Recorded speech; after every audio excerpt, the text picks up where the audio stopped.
Network Entertainment. Magkano sweldo ng editorial assistant dati? Tanda-tanda ko to. Una ko sweldo nung time na yun, 4,000. 4,000 a month. Pero nung time na yun, hindi ko napansin yung increase ko eh. Parang, to be honest with you, hindi talaga ako nagtrabaho nun for the pay eh. Oh. Happy lang talaga ako na meron akong trabaho. Tsaka masaya yung, I suppose you know, di ba? Masaya yung motoring beat. Yeah, enjoy dyan eh. Parang hindi trabaho na nag-drive ka ng bagong kotse. Oo. Maten kayo ng mga karera. Gaten kayo ng mga parties, di ba? Tapos papadala kayo mga regalo. Parang ganun. Susulat mo yung kotse kung maganda o hindi, di ba? This was year 1995. 95.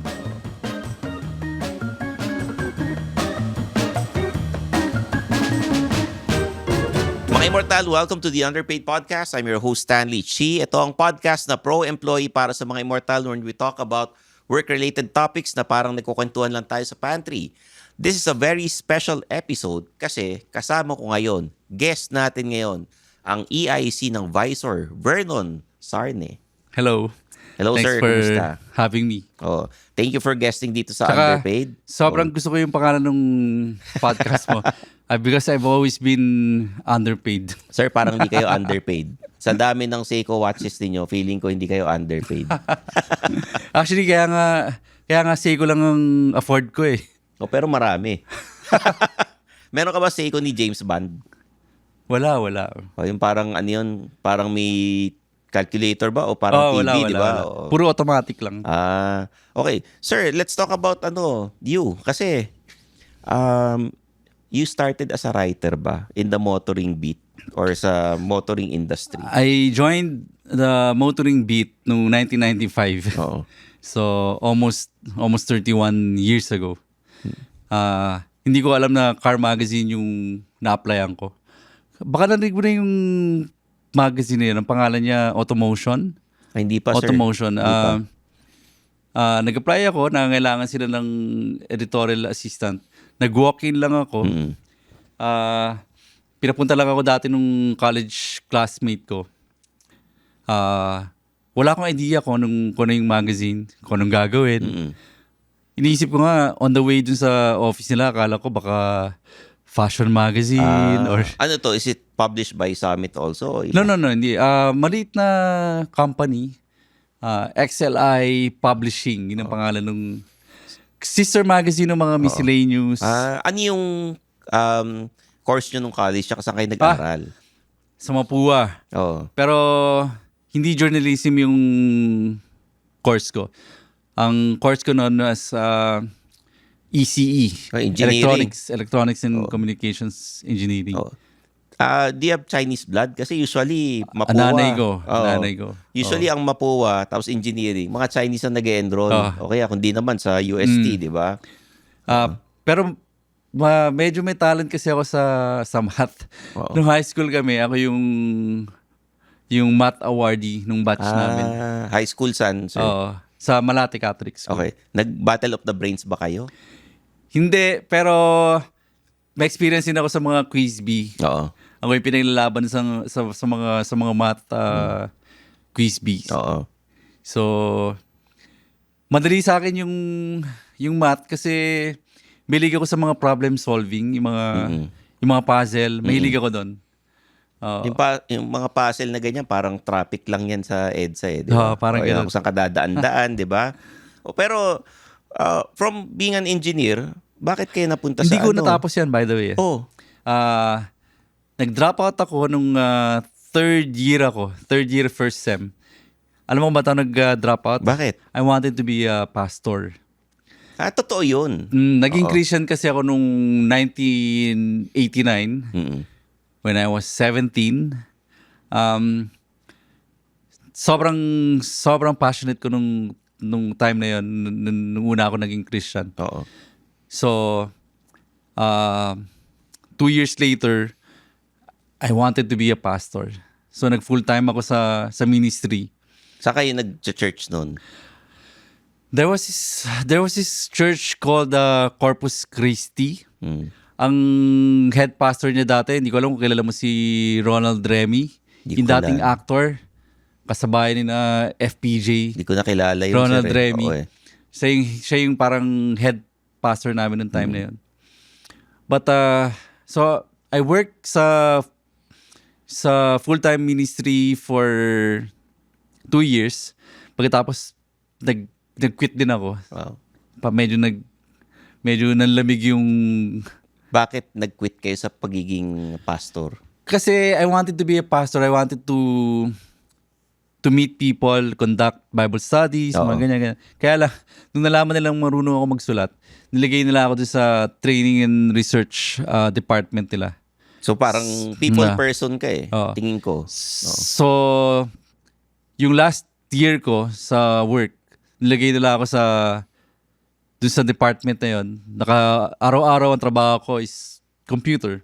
To write, no? Parang newsletter, Okay naman. mga announcement, ganyan. If you're doing it for the Lord, di ba? Why not? Oo. Kaya lang parang I don't know, parang kasi nga in-envision ko na parang akala ko talaga magpapastor ako eh.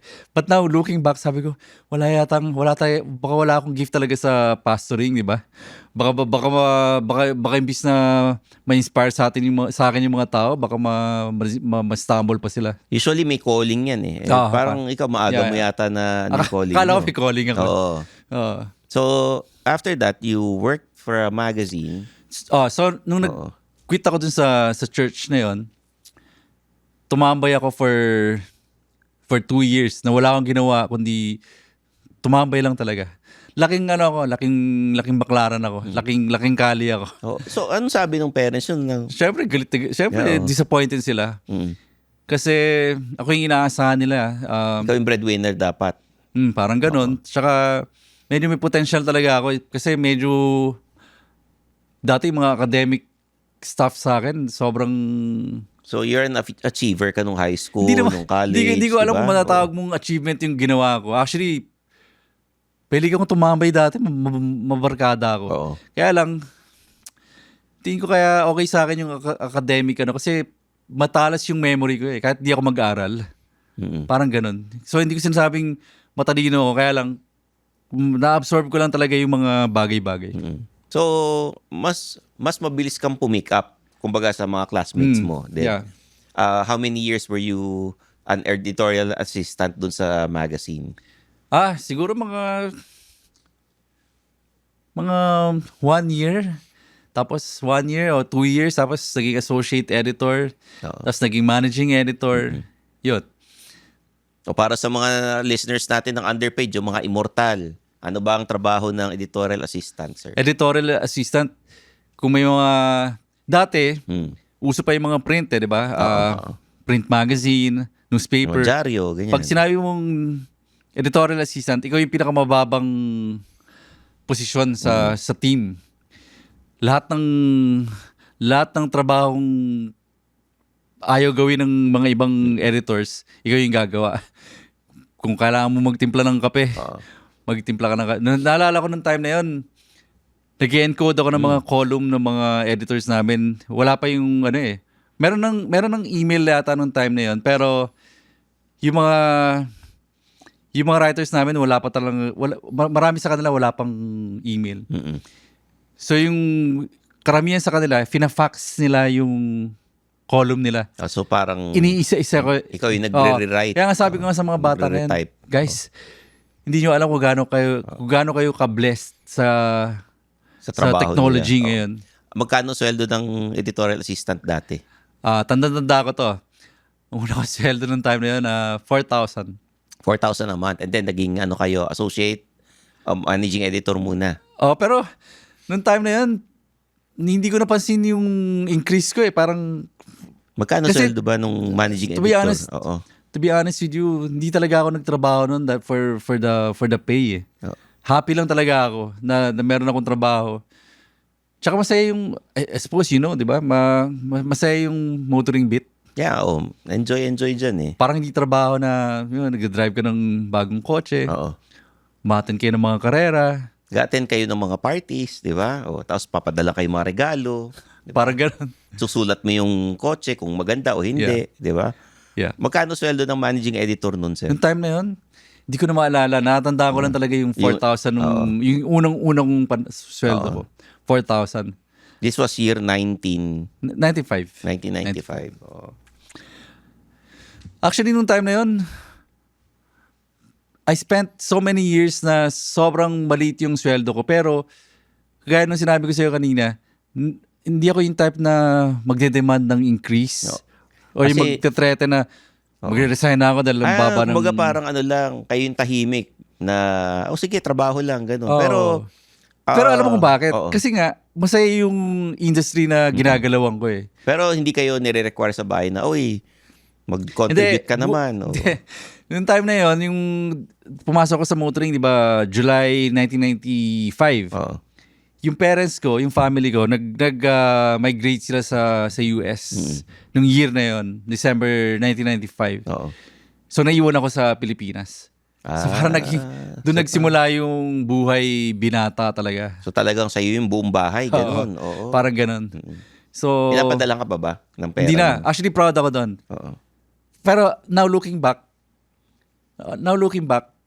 proud ako na hindi ako humingi ng anything sa parents ko nung nandun sila sa States, no? sa New Jersey.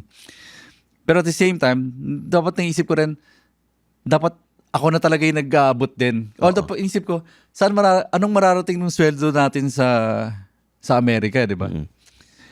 Pero yun, bibisita-bisita lang ako sa kanila Oo. pagka Pasko. Hindi ka ba nagre-request na pabili naman ng jersey ng New Jersey Nets, so mga ganun. Oo, minsan. Oo. Yeah, minsan. Yung nanay ko ay fan siya nung New Jersey Nets tsaka ng Knicks. Oo. Kasi yung ando Doon sa sila territory Brooklyn nila. Nets, tapos di ba? So, ano bang work nila? Kasi it seems like hindi mo kailangan mag-contribute. Hindi. Sabi ko nga sa'yo, lumaki akong sobrang simple lang kami. Yung nanay ko office worker siya. Oo. Yung tatay ko parang foreman siya sa construction nung pinsan niya. Doon sa Pilipinas nung nag-migrate sila sa US, yung tatay ko nagtrabaho sa isang newspaper, pero hindi editorial. Doon siya sa production. Tapos yung nanay ko nag-work sa supermarket. So, alam mo sa Amerika, kahit yung mga menial jobs, merong dignity eh. Tsaka parang pag blue collar, mas malaki ata sweldo, di ba? Yung mga cashier nila doon sa grocery, dikotse yung mga yan. Hindi kagaya ng mga kahera dito. Minsan malalayo yung lugar nila para makapunta ka sa trabaho. Hindi ka pwedeng mag-survive doon na wala kang kotse. Oo. Diba? So, yung mga janitor doon, diba? Yung mga security guard, meron silang means to get around. Oo. So, how many magazines ang pinagtrabahuhan nyo? After your first magazine? Automotion, tapos nagkaroon nung isa pa, yung Rev magazine. Tapos naging motoring editor ako ng Manila Times. Sa newspaper. Nagsulat din ako sa motoring section ng Inquirer pala for mga 3 years. Tapos yun nga, Top Gear.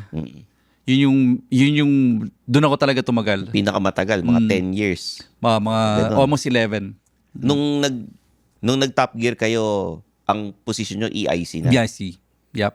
Kasi nagbubuo sila ng team, ganon? Hindi, naka-set up na yung team nila. Nag-exist na yung magazine nila nung by mga 1.5 years nung kinuha nila ako.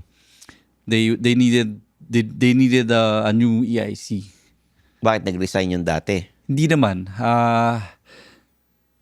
Ayoko na mag-ano dun sa mag-comment dun sa kung bakit nila kailangan. Pero basta yun lang yung circumstances nung kinuha nila ako. They needed a new EIC. Para new blood, ganun. Nagdala ka ba ng sarili mong team? Nagbuo ka ba? O Hindi. ito na? Minana ko yung team nung dating team, editor. In fact, yung EIC nila ngayon, si Dinzo, siya yung pinakamatagal sa team ng Top Gear. Because when I joined them, naabutan ko na kagad si Dinzo doon. So, and I'm happy for him na siya yung parang Siya na yung boss ngayon big boss dun eh. ngayon. Oo. Hindi lang yun, part owner siya nung brand. Oo. Sa Anong position ni Philippines. Dinso Kasi, dati? by the way, kasi hindi na Summit ang may-ari ng Oo. Wala na. Top Gear. Sila Dinso na. Anong position ni Dinso nung time na yon? Kung di ko nagkakamali, staff writer? Mm-mm. Hindi ko alam kung nabutan ko siyang editorial assistant, pero feeling ko staff writer yata. Staff writer.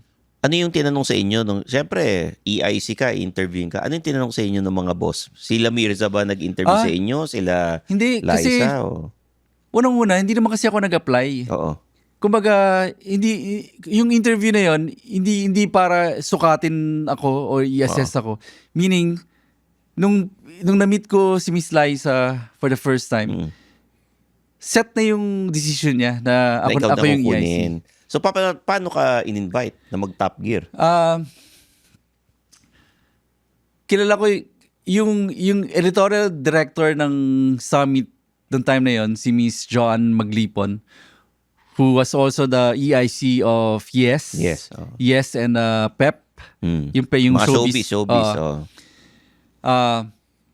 Kilala ko siya kasi yung husband niya, yung sports editor dati ng Manila Bulletin, si Sir Ding Marcelo. Lagi ko nakakasama sa mga motor show yan, sa Tokyo Motor Show. So ganun kami malaki ang tanda sa akin ni Sir Ding, pero naging close kami. One day siguro December 2005. December 2005. Tinanong niya ako kung gusto kong mag-work sa isang magazine. Hindi niya pa sinabi ko ano yung magazine. Parang yung Parang tatanong lang, fish pa lang. Gusto mo ba magtrabaho sa magazine? Tsaka hindi ko rin alam na Summit yung nagpapatanong. Oo. Hindi ko pa na-connect yung dot na asawa niya nga pala si Miss Joanne Maglipon. Kasi hindi ginagamit ni Miss Joanne Maglipon yung apelido ni Sir Ding eh. Ding Marcelo, di ba? So, si Miss Joanne Maglipon. So, hindi ko na-connect yung... hindi mo na-connect the dots. So the following month, ng January 2006, pinapunta nila ako sa dating office ng Summit. Sa may Robinson's Galleria.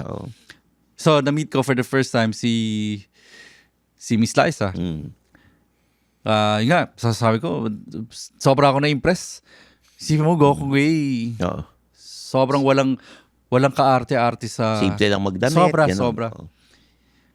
Kung by the way, wala ko idea sa kanya kasi hindi ko pa siya talaga nami-meet or ano. Let's say kung pinamit siya sa akin nung staff niya. Tapos kung pinahulaan niya sa akin kung sino yung may-ari. Hindi ko talaga mahulaan. Mapoporma yung mga tao sa Summit eh. Forma. Oo. Lalo na yung mga nasa Costco, pero diba? lalo na yung mga staff halimbawa, yung mga editorial staff halimbawa ng mga preview. Yan, oo. Sobrang forma ng mga social yan. talaga.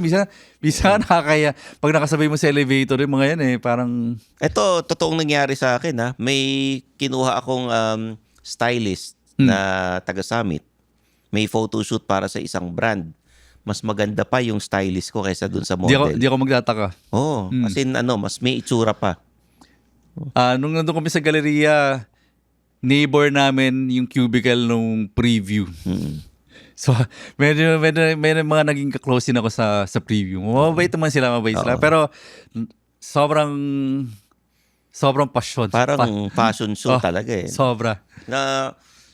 Do you apply yung ganyan na okay lang ba sa'yo? Parang fashion show, may mga maporma ka bang opisina ngayon sa Visor? What do you mean? May mga mapoporma ba? Mga parang fashion? Ganun. Wala kaming... Nakita mo naman Nakita mo naman si Gab tsaka si... Oo. Mukha bang fashion model si Gab? Ay hindi, parang siya eh. Malay ko ba kung pag nasa opisina, nakaporma talaga Hindi, siya? kahit anong forma sa office pwede. Okay lang. Oh. And then tumagal kayo sa Top Gear, tapos nagbuo kayo ng Visor. Marami nagtatanong, bakit maraming galit sa Visor? Ano ba yung issue nila? Actually, Feeling ko ang galit lang talaga sa amin is yung mga nako-call out namin eh. Yung mga tinatawag nating mga kamote. Mga o yung kamote, mga oo. reckless. Minsan din may nagagalit sa amin because akala nila inaaway namin yung mga motorcycle riders. Yung mga Actually, kino-call out lang namin sila. Hindi dun sa motorcycle per se. Kino-call out namin sila dahil sa mga reckless na yung maling ginagawa na nila. behavior nila sa daan. Oo. Ang dami naman kasi talaga. Oh. Pero sir, sorry nakalimutan ko itanong sa inyo. Nung nagsimula kayo sa Top Gear, magkano ang sweldo? Okay lang mo siguro na matagal na yun. Tagal diba? na yun eh. 19 ano yun, sir? Kasi sa totoo lang,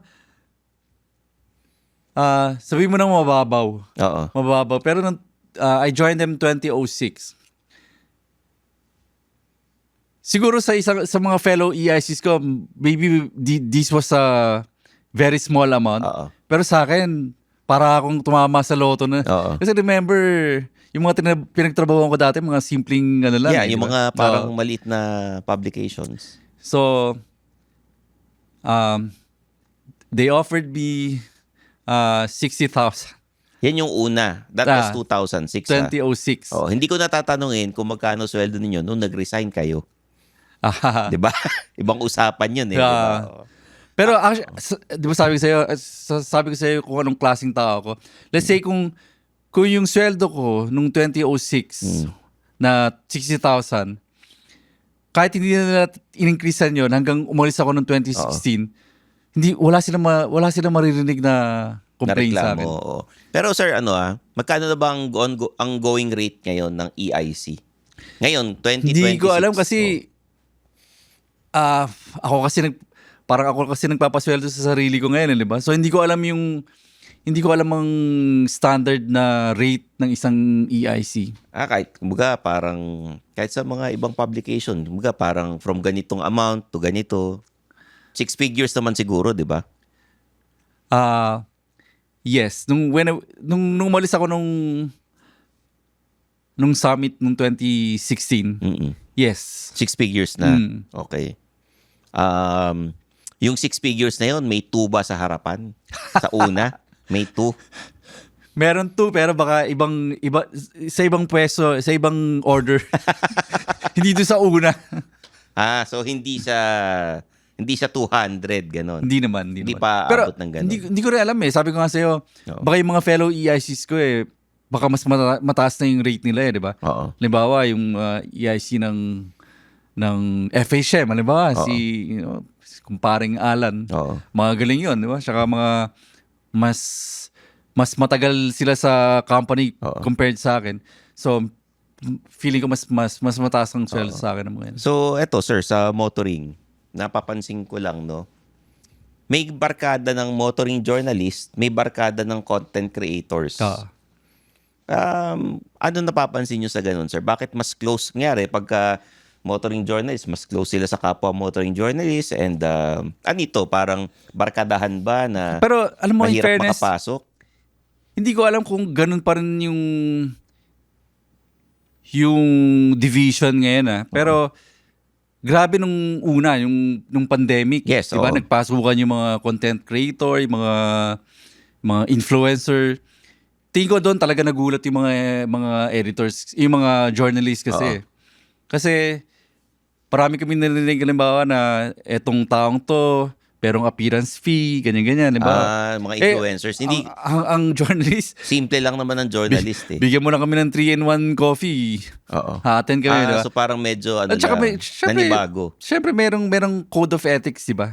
Hindi ka dapat tumatanggap ng cash, di ba? Yes, oo. So yun ang code of ethics ng mga journalists. Now, dahil nahaluan kami ng mga influencers, mga content creators, syempre medyo parang may mga nasabi na, di ba? Pero ako, I'm only speaking for myself. Minsan inisip ko rin, nagiging sensitive yung mga journalists kasi nga, feeling nila, may nai-enjoy yung mga content creators na hindi nila na-enjoy. Pero ang point ko, yun kasi yun yung name of the game nila eh. So, wala silang code of ethics na tinatawag, di ba? Kung ayaw nyo ng code of ethics ng mga journalist, di mag-quit kayo sa pinagtatrabahuan nyo, magtayo kayo ng sariling platform nyo. Kung kaya nyo gawin yung ginagawa ng yung mga influencers, di, go ahead, di ba? Oo. Pero hanggang andun kayo sa bakura ng mga journalist, kailangan mag-abide kayo dun sa code of ethics. So kumbaga parang if you're with an outfit or a network or sabihin natin with a website na talagang journalist talaga tayo, ganyan, sumunod ka sa rules. Yo. May code of ethics, bawal tumanggap ng kung ano-ano. Yes. Pag hindi ka imbitado, huwag ka magpapakita. Di ba? May mga ganun eh. Versus dun sa pag-content creator, may appearance fee. Ito yung mga influencers, mga artista, di ba? Kasi feeling ko hindi rin kasi comparable eh, Oo. 'di ba? Iba may sariling baon na audience yung mga content creators, yung mga influencers, yung mga ambassadors kasi kumbaga kung ako ay journalist halimbawa ng isang dyaryo, hindi ko naman audience yan eh, audience ng dyaryo yan eh. Nakikiride on lang ako doon eh, 'di ba? Oo. Whereas yung mga influencer, yung mga followers nila, they follow them because of them. Hindi yung brand nung dyaryo or nung magazine, di ba? May mga, syempre, barkada yan. Hindi, pagka, ganito kasi yan eh. Pag bagong kakilala, hindi mo pa masyadong ka-close, normal lang na sumama ka dun sa mga kaibigan mo talaga, sa barkada mo. So, mahirap ba makapenetrate sa loob ng barkada ng motoring journalist? Kung ikaw hindi ko alam ngayon creator, hindi ko alam ngayon kasi hindi na ako super active sa mga sabi nga kanina 'di ba, yung mga kung napansin mo sa grupo natin, may mga kanya-kanyang clique, 'di ba? Oo, may mga clique ng barkada, di ba? May mga Gen Z na Nung time ko, nung sobrang active ako diyan. Syempre, aware ako diyan. Promotor ako, isa ako sa mga promotor ganyan. Noong time na yun, masasabi ko na yes, mahirap maka-penetrate. Kasi nga, you know, para before we could accept you, kailangan may patunayan ka muna talaga eh, di ba? Hindi yung pwedeng lumitaw ka lang dyan. Paano kailangan patunayan? Kailan ba manalo ng Henry Ford? Ganun. Hindi naman. Simple nga na lang. Makita lang namin yung consistency nyo sa pag-cover nung beat. Tapos nakita namin, nagpo-produce ka talaga ng matinong... Ay, maganda yung videos nito. Ganyan talaga pinapanood. Hindi, nung time na yun, nung uso na mga articles, diba? So, kumbaga, yes, tatanggapin ka namin, pero kailangan bayaran na due. Kumbaga, it takes time. You have to prove yourself then, ganun.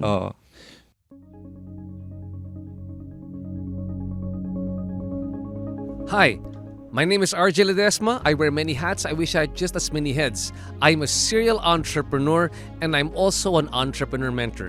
I'd like to invite all of you to please listen to the RJ Ledesma podcast. On my podcast, I listen to inspiring business leaders and entrepreneurs to learn more about how they think about doing business, what are their success secrets, and how we can replicate them, and more importantly, what business opportunities do they see emerging in the near future for us entrepreneurs.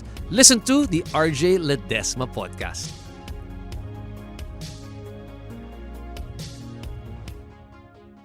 Tingin ko fair lang naman siguro yun, di ba? Kung ngayon, sa mga content creators na nakikita ninyo sa mga events. Alam mo, ang analogy ko dyan sa beat natin, para siyang NBA. Yung NBA nung unang panahon, yung sina Magic, sina Jordan, magkakaaway talaga yan, di ba? Oo, talagang competitor talaga. Competitor talaga, di ba? Hindi yan nagkakamayan pag Hindi yan nag-uusap. Pero ngayon, nung panahon ni na LeBron, magkakaibigan lahat. Magkakaibigan na di ba?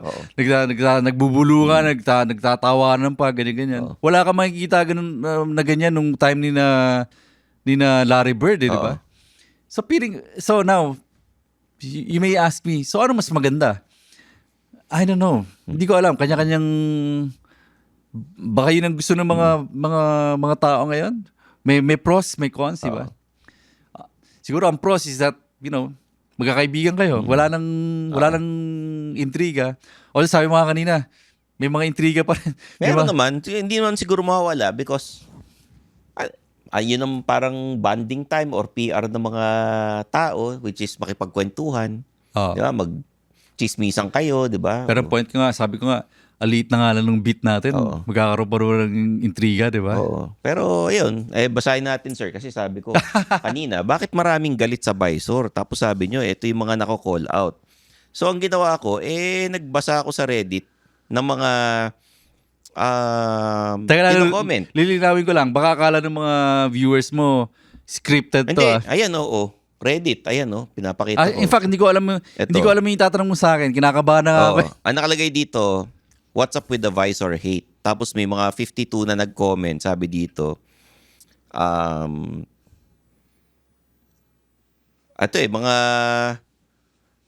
Yung mga parang kamote, may mga nagtatanggol sa inyo, pero may mga iba na may mga iba na talagang ayaw lang.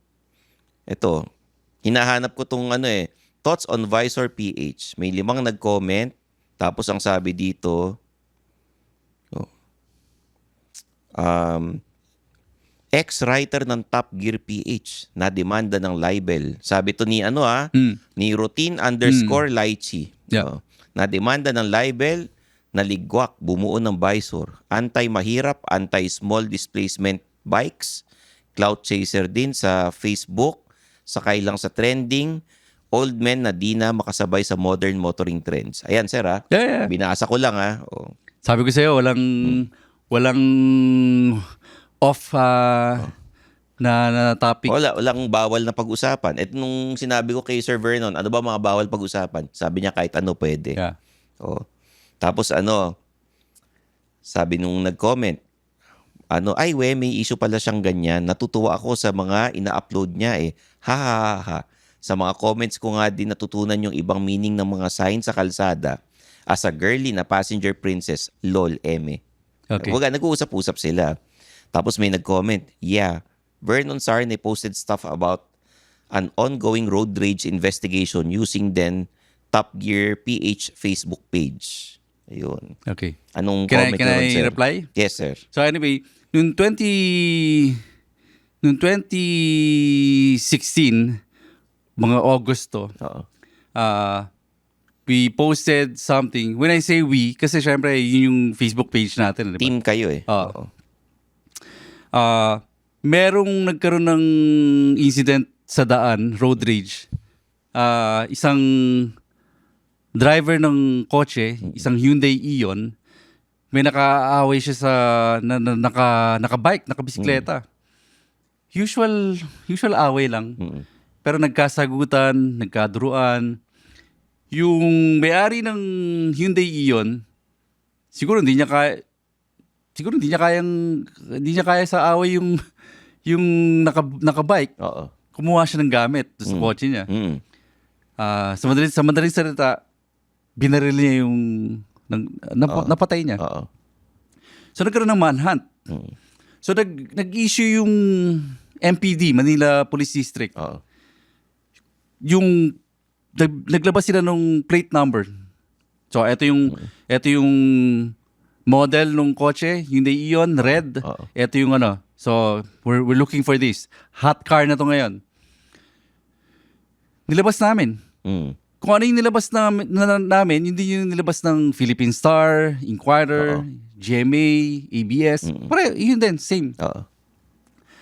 Ang problema, nagkaroon pala ng maling digit yung sinupply nung witness nila. Yung, kumbaga, let's say, kung yung totoong plate number was, halimbawa, ABC 123, yung binigay pala nilang plate number was ABC 124. Ang malupit pa nun, yung mali, yung ABC 124, red din na Hyundai Ion. Syempre, dahil nagkaroon nga it was a developing story, di ba? Hindi naman ako omniscient, di ba? So, ang hinabol ng mga tao, yung may-ari ng maling plate number, ABC 124, di ba? So, biglang maya-maya, inatake na yung Facebook page niya. Kasi itong tao na to, talagang galing nga ng pagkakatawan eh. Yung Facebook page nitong tao to, nakalagay pa sa cover page niya yung kotse niya. Tapos ito pa yung plate number niya. sakto-sakto talaga eh.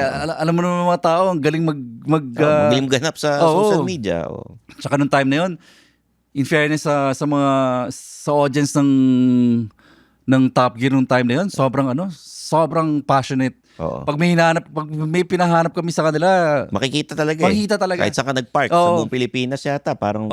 so ang point ko, yung ABC 124 na yon, saan namin nakuha yon? Mm. Sa Manila Police District. Mm. So, syempre nung nalaman namin na hindi pala yun yung tamang plaka, nag-post kami ng parang erratum. Oo. That's the right thing to do, di ba? Yes, oo. Pero ang problema, may nagbuyo dito sa may-ari na isang abogado Oo. na idemanda kami. Ang tanong, bakit Top Gear lang ang dinemanda? Oo nga, bakit? Bakit hindi dinemanda yung Inquirer, Philippine Star, yung GMA7, yung ABS-CBN? Think about it. Oo, bakit nga ba? Mm.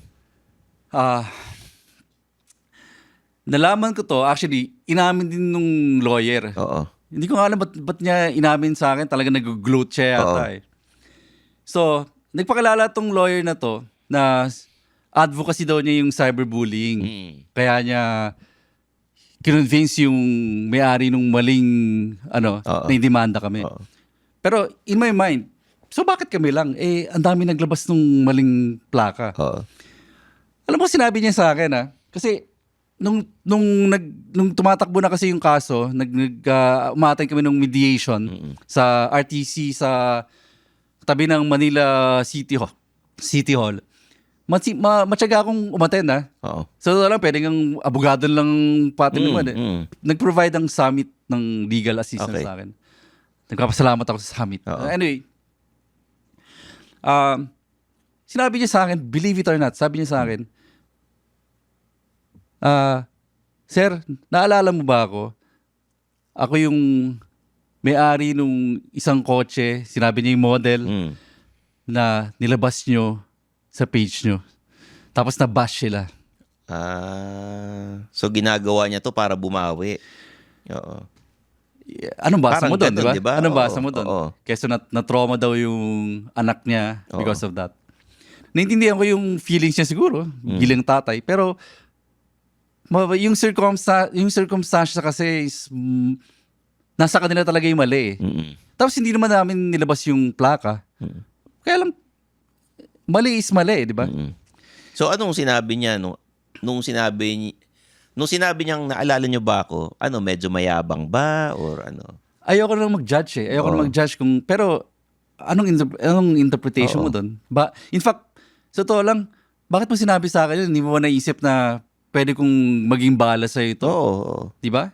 Tama ba yun na nagtatawag ka nagka-campaign ka against me because of something na nangyari na walang kinalaman sa kaso? Oo. So ito lang, tahimik lang ako ng time na yun dahil medyo magulo din ang mundo ko ng time na yun dahil nga sabi ko I had to leave my job. Yeah, oo. So ayun, umattend ako ng mga mediation meetings na yun, siguro mga 8 to 10 months yata nung 2018. Ang hinihingi ko lang nung time na yun, ituloy na natin yung kaso. Because I want my day in court para masabi ko yung dapat kong sabihin. Oo. Hindi naman nila tinuloy. Hindi naman nila tinuloy. Oo. So never ako nagkaroon. In fact, itong podcast mo ang parang platform na kung saan nakapagsabi ako ng ganito ka detalye. Oo. So dito mo lang nasulat ko na siya ng konti sa Visor pero hindi talaga ganitong So again, wala akong as you know, sabi ko nga sa'yo, bumalik na ako kay Lord. Wala akong masamang tinapay. Wala na talaga na napatawad ko na. Kaya lang napansin ko rin pagka inalaw natin kasi yung mga fake news talaga. Tapos usually hindi ako sumasagot eh. Oo. So akala ng mga tao dahil hindi ako sumasagot, he must be guilty, di ba? Hindi siya sumasagot eh. ang gusto ko lang sabihin is, hindi dahil hindi nagsasalita yung tao, ibig sabihin, inaamin niya yung pagkakamali. Kaya lang ako hindi sumagot kasi pinagbawalan ako. Pinagbawalan ako ng dati kong employer. Pangalawa, pinagbawalan din ako dun sa kasunduan. Yung parang quit claim, whatever. So, yun na yun. Ayoko na magdetalye pa pero wala akong sama ng loob dun sa abogado or dun sa nagdemanda. Now, you may ask me, so, ibig sabihin, Vernon, wala kang mali. Anong mali ko? It was a developing story eh. Yun yung sinupply ng MPD eh. Kailangan naming i-announce yun because yun yung hinahanap ng mga pulis. Hindi naman, sabi ko nga, hindi naman ako omniscient eh, di ba? I don't know. Pero again, the fact na nakipag-cooperate ako properly dun sa mga authorities yan. Ibig sabihin, kaya kong humarap naman kung kailangang harapin yung kaso siguro. Pero nakaka-disappoint lang because after 10 years, ang limit ko pa rin makabasa ng mga comments sa social media na si Vernon kasi fake news yan, ganyan. Fake news daw, cyberbully yan, ganyan. Ito yung storya. Yun yung kwento. Oh. Eto, mag-ano pa tayo. Tatagal mo na. Oh. Magka-comment ako dun sa anti-poor ba? Anti-poor yung mga... yung mga sinabi dito. Bro, ang masasabi ko lang, paano ako magiging anti-poor? Ako mismo poor ako. Hindi yan exaggeration. Simple lang ako. You can ask my staff. Careless nga ako. Careless ka? Careless ako. Although, malaking factor din nun is because I was recovering dun sa sakit ko, di ba? Na stroke ako, yes, nagka-aneurysm ako. Pero, napaka-simple ng, sabi ko nga sa'yo, laking baklaran ako. I will always mention baklaran kasi proud ako dun sa lugar na yun. Hanggang ngayon, nakikita ko pa rin yung mga kababata ko. So, hindi po totoo yung anti-poor, hindi totoo yun. Tsaka hindi rin po ako galit sa mga naka-motor. In fact, meron kami motorcycle editor eh. Hindi kayo galit sa mga naka-e-bike? Hindi rin. Pero lagay natin sa lugar. Yeah. Eto, tapos meron ditong magbabasa ako ng post galing sa iba naman. Sa Instagram naman kasi kanina Reddit eh. Kasi 'di ba, we all know na kumalat yung issue kay James Deakin. Magkaaway ba kayo ni James Deakin? Hindi kayo magkaaway. Well, depende kung anong pagtingin niya doon sa nangyari, no? Pero yung binabanggit mo yung recent na parang yung ito sa LTO medyo na-call out ko siya tapos oo. nagsulat din ako tapos syempre mga comment niya rin parang he fed the idea na galit ako sa kanya or that yun yung kinekwento ng mga netizens na magkaaway daw kayo. Hindi siguro kasi nga dati akong EIC ng Top Gear, siya EIC dati ng C Magazine. Parang medyo mag-competitor one-on-one yung dalawang magazine na yan, di ba? Siguro ganoon ang nakita nila. Tsaka before meron din kaming mga sagutan sa mga issue dati. Pero right now, I can honestly tell you na ako, at least sa side ko wala akong ni katiting. I'm happy for him. I'm happy that he's popular, that he's well off, I suppose. I'm happy for him na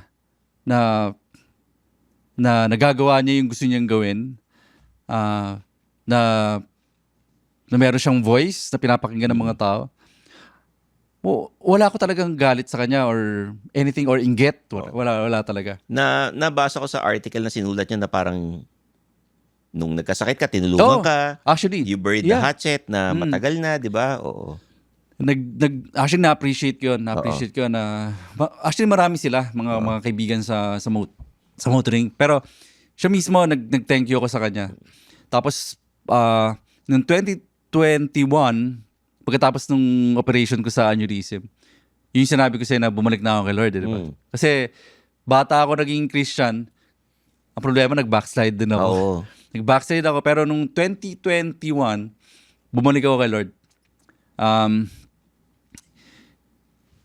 Namimigay ako ng mga Christian literature, mga purpose-driven life, Our Daily Bread. Si James yung isa sa mga binigyan ko. Hindi ko pinagmamalaki yun, kaya lang, kinento ko lang doon sa article ko. Gusto ko lang ipaunawa sa mga tao. Guys, ito yung background niya na. Oo. Para pakita ko lang sa inyo na wala akong galit. Tsaka, pag may galit ako kay James, hindi ako mananagot sa inyo eh. Mananagot ako kay God. Accountable ako doon. So, pag naging hypocrite ako doon sa area na yun, hindi ko kayang saluhin yung galit ng Diyos. May pinost kasi kayo na yung Visor. Hindi ko alam kung sino nag-post sa Visor na when you, parang yung tungkol about praise. Na yung, kalimutan ko yung quote na yun eh. Oo. No, eto yun. Actually, simulat sa article to, di ba? Ano yung exact quote na yan? Parang yung... Ito yung time na yung mga writers namin, meron kaming GC kasi, di ba? Meron kami pinag-uusapan nila yung issue na yung issue na yung LTO versus kay na James. parang nagsimula kay James nga. So totoo lang, hindi ako aware. Honestly, hindi ako aware kasi unang-una, I don't really follow anyone. Hindi dahil sinasabi ko na hindi ko binabasa si James. Hanapin ko yung yung sa quote. Kasi hindi ko memorize yung quote na yun nasa Facebook eh. Sige, ayaw ko magkamali, so basahin mo na lang. Visor. Kalimutan ko lang yung quote na yun eh. Nabasa ko yun sa sa Facebook. Medyo anyway, medyo kasi araw-araw kayo active sa social media. Yeah, so anyway, ang main sentiment dun sa group namin is that yun nga na dapat hindi na dapat nag-ingay sana sa social media parang gano'n kasi napakaliit na bagay talaga, sobrang liit. Basically, ang sinasabi dun sa quote na yun is that if you regularly demand stadium-like praise, stadium-like praise, you should also have the same energy in admitting when you're wrong. Parang something like that. Sino yun? Sinishare nyo sa GC? Nanggaling yun sa isang writer namin. And aminin ko, nung nabasa ko, sobrang befitting, sobrang swak dun sa nangyayari. Pero nung time na yun, hindi ko pa siya kailangang, wala akong planong pangalanan. O yung paringgan, yung mga ganun. Parang sinyer mo lang. Sinyer ko lang talaga. By the way, ito yung time na napanood ko na yung press con ng LTO. Makikita mo naman talaga na tama naman yung present nila eh. I mean, pag hindi mo pa rin makuha yun, ibig sabihin, either bias ka or sobrang, I don't know. I don't know kung anong naisip mo. Pero, yun, nag-post ako noon. Tapos, nagkaroon na parang naging one-on-one na, ganyan-ganyan. Tapos, nagkaroon pa ng poll. Parang kanino kayo kampe kay James or sa LTO. Ako dun sa hindi rin ako, by the way, lilinawin ko lang, hindi rin kami LTO Hindi kasi hindi kami pro LTO. We'd be the first to tell you na bulok din talagang LTO. And we will agree with you. Pero dito sa episode na to, hindi walang ginawang mali ang LTO dito. It was a traffic violation. Let's leave it at that. Di ba? Okay. So, did James reach out sa inyo? O hindi naman. Wala naman. Wala. Actually, bago ako mag-comment dun sa Visor, iniisip kong mag-reach out sa kanya. Pero Noong time na yun kasi, yun yung parang ang toxic na kasi. Feeling ko baka gawin niyang content din yung, let's say, kung mag-reach out ako sa kanya parang ganun eh. So if he's listening to this podcast or nanonood siya, Wala problema. May gusto ko ba sabihin? In fact, sabi ko nga, pag ma-meet ko siya one of these days, kunyari sa isang event, pare, kung gusto niya mag-usap, I'm okay. Tito James, alam mo, pwede ka rin mag-guest dito. Pati Yeah, yung yeah. taga-LTO, pwede kayo mag-guest dito sa Yeah. Underpaid. Oh. So, wala akong sabi ko nga sa article ko, wala akong problema kay James. Yung as a person, wala akong problema. Medyo pumapalag lang ako ng konti dun sa the way he told the story. Okay. Yun lang naman yun. Pero let's leave it at that. Ayoko nang palakim pa. Oo. Kasi wala naman talaga eh. It was a non-issue. Bakit nyo sinare yung video ni Real Ryan? Eto Kasi malinaw eh. Sobrang linaw. Hindi, may nabasa ako na isang post na parang nag-collab daw kami kay Real Ryan, pati dun sa isang abogado, si attorney Robbie Consuli daw. Walang ganun, walang ganung collaboration. Sinare ko lang yung kay Real Ryan dahil napakalinaw eh. Okay. Real Ryan's not connected with Visor. Hindi connected sa amin. Oo. Wala lang.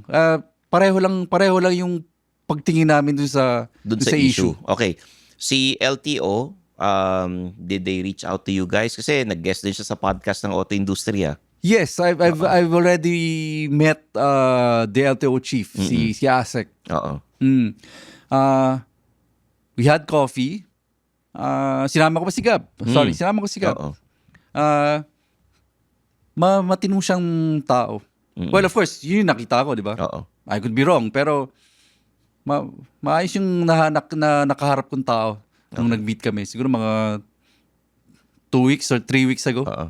Si PGMN, I think nakita mo na nagpo-post sila na nagko-comment sa inyong dalawa ni Real Ryan and parang Okay lang. they want to look for something tungkol sa inyong dalawa raw. Tapos Go ahead.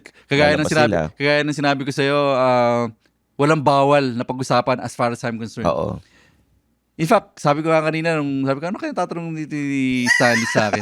Sabi ko nga, the more difficult, mas welcome pa eh. The more controversial, mas kasi gusto mo. Oo. Kung hindi siya mali, kung hindi siya totoo, magkakaroon ako ng opportunity to correct it.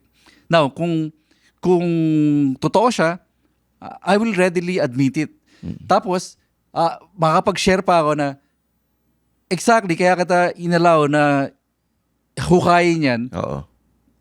That's my proof na lahat tayo sinner. Sinner ako, sa totoo lang. Pag titignan ko yung mga lumalabas na mga paratang sa akin, halimbawa sa Reddit or whatever, mali yung mga binabato nila sa akin eh.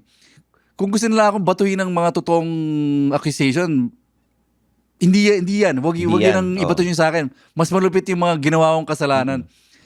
Kasalanan, by the way, na pinatawad ng Panginoon, yun yung gusto kong i-share sa mga tao.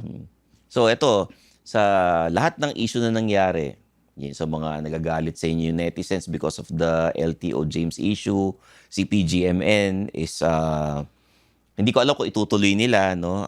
PGMN, sana mag-guest din kayo sa amin, no? Go ahead. Hindi ko alam kung tutuloy nila yung parang maghahanap tungkol sa inyo, tapos ilalabas ata nila yung feature, no? Anong natutunan niyo sa lahat ng issue na ito? Ang isang natutunan ko is sobrang gulo ng social media. Sobrang gulo. Tapos, ang isa pang na-realize ko, yung mga nabigyan ng boses na nagli-lead ng mga conversation na pinaniniwalaan ng mga tao is, again, baka maling mangyari sa akin, baka maling manggaling sa akin, baka self-serving siguro. Pero minsan, mapaisip ka, do you really deserve to hold the mic? Wala akong pinapatungkulan kung sino man specifically. Pero, alam mo, sa akin lang naman, Sally, wag lang nating lukuhin yung mga audience natin. Di ba? Yun na nga, nagkaroon na tayo ng ganitong platform. May boses tayo. Wag tayong maloko. Di ba? Magiging accountable tayo sa lahat ng sinabi natin. Tandaan natin. Ayun. So, maganda nun, sir, ha? Alan. Ganda nung sinabi ninyo. Maging accountable tayo. Because sa that's the lahat real. ng ano, That's the truth. Lahat ng salitang binitawan mo, there will come a time sa Judgment Day, magbibigay ka ng accounting. Akala natin lahat ng mga sinasabi natin, wala lang yan. Believe me, merong day na magbibigay tayo ng accounting sa Panginoon. Naku.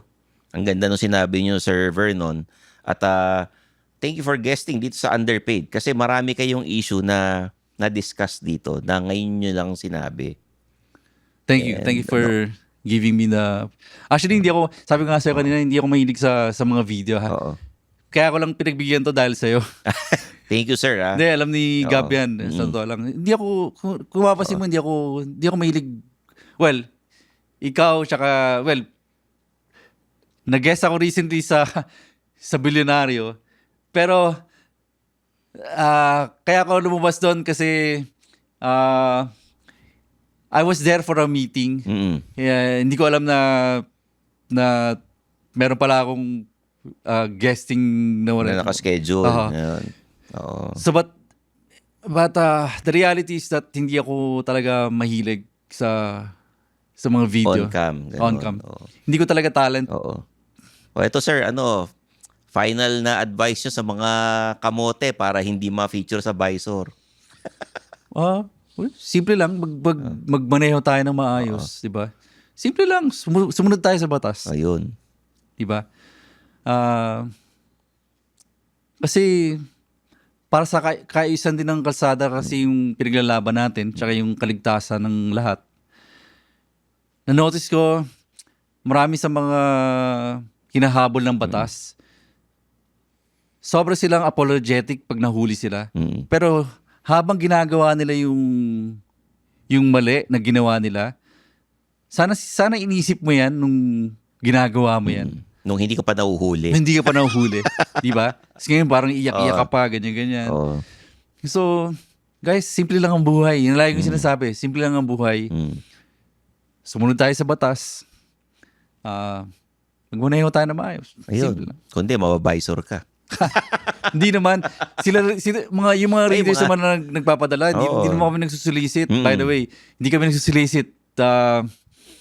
Hindi kami nagsasabi sa kanila na, guys, ilabas nyo to dahil content sa amin to. And of course, you double check it kung totoo, di ba? Bawal ang fake news. Bawal ang fake news. Ayun. Thank you very much, Mr. Vernon Sarne, for guesting dito sa Underpaid Podcast. O yan, mga immortal, narinig nyo na yung side ni Sir Vernon ng Visor.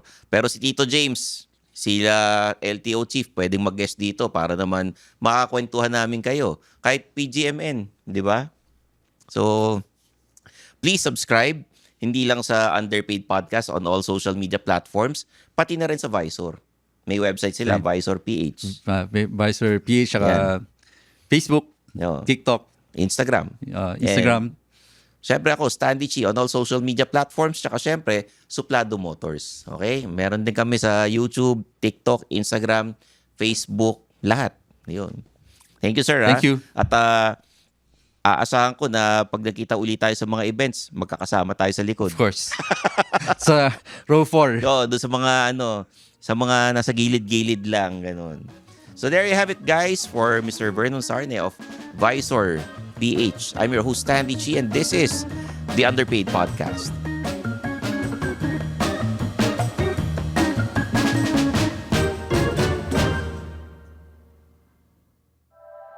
The opinions of podcast creators, hosts, and guests are not necessarily reflective of the official stance of the Pod Network Entertainment, its hosts, or other network programs. The content created by the people behind the podcast is personal and not meant to harm any religion, ethnicity, group, organization, company, or individual.